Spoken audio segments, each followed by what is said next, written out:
भगवान की भक्ति पूजा की तो भगवान प्रकट हो गए उसके सामने। इस व्यक्ति ने भगवान की पूजा की, भगवान प्रसन्न हो गए, प्रकट हो गए। क्या मांगना भाई मांग, लेकिन एक ही चीज मांग सकता है।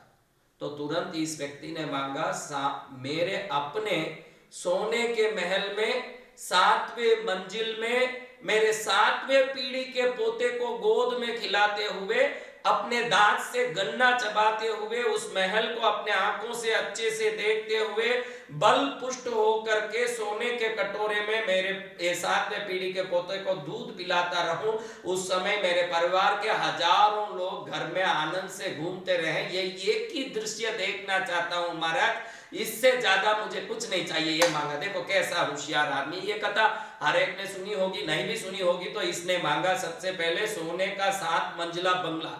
वो बंगला पूरा सोने से मंडा हो, क्योंकि स्वर्ण महल ऐसे मांग लिया। उसमें भी 7वें मंजिल में बैठा रहना मुझे, यानी 7 मंजिल उसके रहेंगे, ये भी उसने मांग लिया। 7वें पीढ़ी का पोता, यानी इसका उम्र कितना होगा जब इसका बेटा होगा, उसका पोता होगा, उसका पोता होगा, उसका पोता होगा, उसका पोता होगा, उसका पोता होगा, उसका पोता होगा, तब 7वीं पीढ़ी होगी।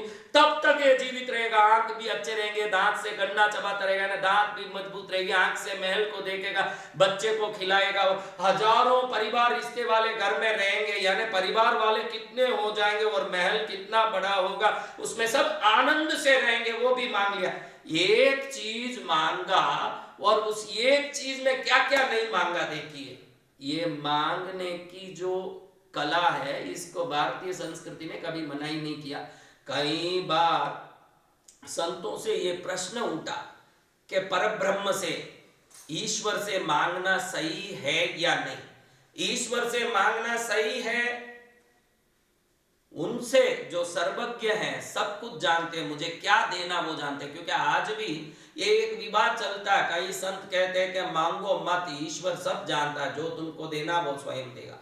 कुछ एक संतों की टोली कहती है मांगिए, मांग के ईश्वर के चरण में भक्ति कीजिए और अपनी इच्छा को उनके सामने व्यक्त कीजिए। तो समाज हरदम ये कंफ्यूज रहता है, हरदम ये सोचता है कि मांगना चाहिए या नहीं, ये गड़बड़ हरदम रहता है।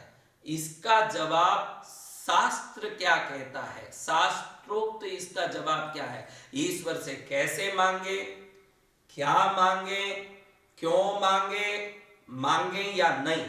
क्योंकि हरदम हम कुछ न कुछ कुल देवी से, घर के देवताओं से, कृष्ण से, शिव से, शंकर से, महावीर से, पद्मावती से, दुनिया, बुद्ध से, नानक से मांगते ही रहे हैं। हम मांगने की आदत वाले हैं।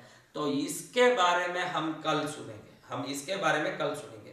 तो आज क्या करें महाराज, तो आज ये काम जो रोज हम ये काम करते हैं, आज का काम ये होगा, जब आप सोने जाओ उसके पहले एक कलम और पेपर जरूर लो, कहीं से भी ढूंढ निकालो। कोई भी रंग का कलम हो तो चलेगा, काला नहीं हो तो ज्यादा चलेगा, हरा हो तो चलेगा, लेकिन उस पर दिमाग मत लगाइएगा, जो मिला उसको लीजिएगा। हरा मिले तो ज्यादा अच्छा। कलम और कागज लीजिएगा, आपके मन की इच्छा को ऊपर आप लिखिए, हे ईश्वर, हे प्रकृति, ऐसे लिखिए, हे ईश्वर, हे प्रकृति।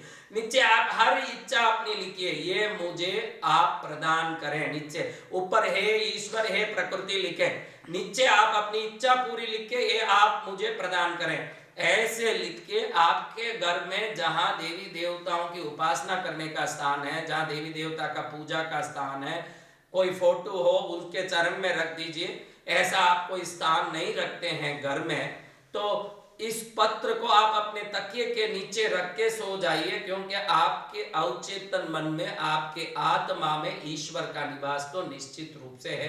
एक पराशक्ति जो हमको चला रही है, वो इस शरीर में पूर्ण रूप से सर्वोत्तम व्यापी है। तो तकिए के नीचे रख लीजिए। अगर देव स्थान है तो वहां ये कागज को रख दीजिए और आज ईश्वर से मांगना शुरू कीजिए। और प्रभु जब देंगे तो संसार से ज्यादा ही देंगे, ऐसे मैं निश्चित मानता हूं।